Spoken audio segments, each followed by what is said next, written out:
سورہ کوثر کے حوالے سے اللہ تعالیٰ نے حضور سے فرمایا کہ ہم نے تم کو کوثر عطا کی۔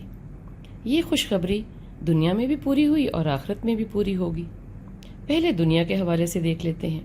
آخرت کا تو ہم کو معلوم ہے کہ حضور پاک کے لیے ڈھیروں برکتیں اور خوشخبریاں ہیں جو آپ کے حوالے سے اور آپ کے صحابہ کے حوالے سے ہیں۔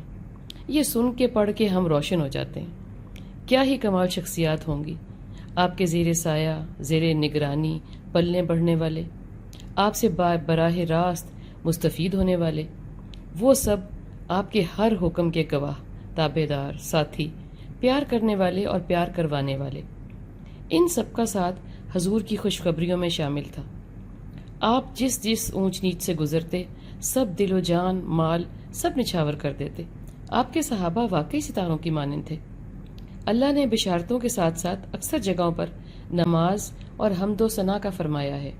سورہ کوثر میں ارشاد ہوا ہے نماز اور قربانی کا۔ ایسے ہی ہے۔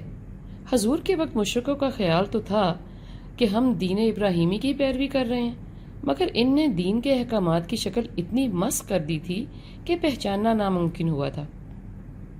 ایسے ہمیں حضور کو نئے سرے سے ہی اللہ کے کہے کے مطابق نماز بتانی پڑی، اور ایسے ہی ان کے ہاں قربانی تو تھی، مگر غیر اللہ کے نام کے لیے تھی، خود کے بنائے بتوں کے نام۔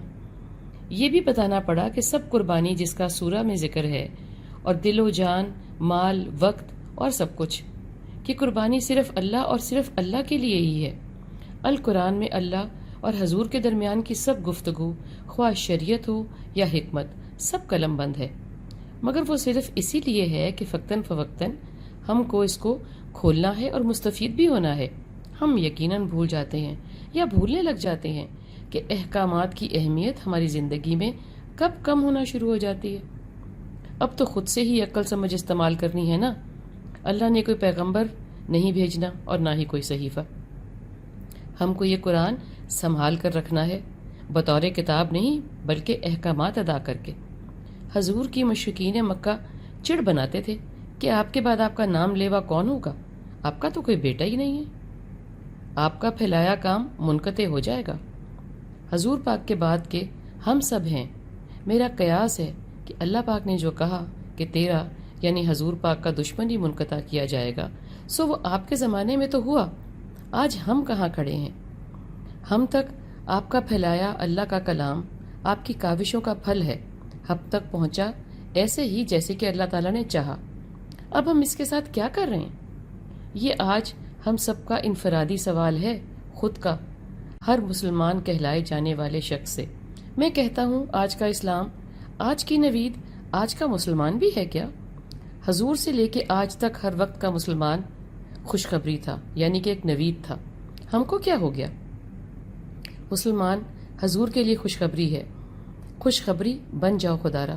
جو دشمن نے کہا کہ آپ کی جڑ کٹ کے رہے گی، اللہ نے ان کو ہی کاٹ دیا۔ وہ خود کو تباہ و برباد کرنے والے بنے، نہ ہی ان کا مال ان کی پشت چلانے کے کام آیا، نہ ہی ان کے کئی بیٹے۔ اللہ نے خود کا وعدہ پورا کر دکھایا۔ حضور سے، اللہ سے ہم نے بھی وعدہ کیا تھا۔ کیا ہوا وہ وعدہ؟ کیا ہوا وہ ارادہ؟ ہم خوشخبری بن کے کیوں نہیں کھڑے نظر آتے؟ اب بھی وقت ہے۔ بہکانے والا جو جکڑا پڑا ہے مردود، آج کل تو بہت ہی وقت ہے معافی کا، لوٹ جانے کا۔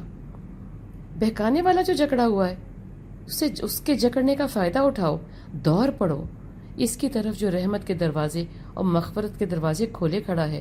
اٹھو اس سے پہلے کہ دیر ہو جائے۔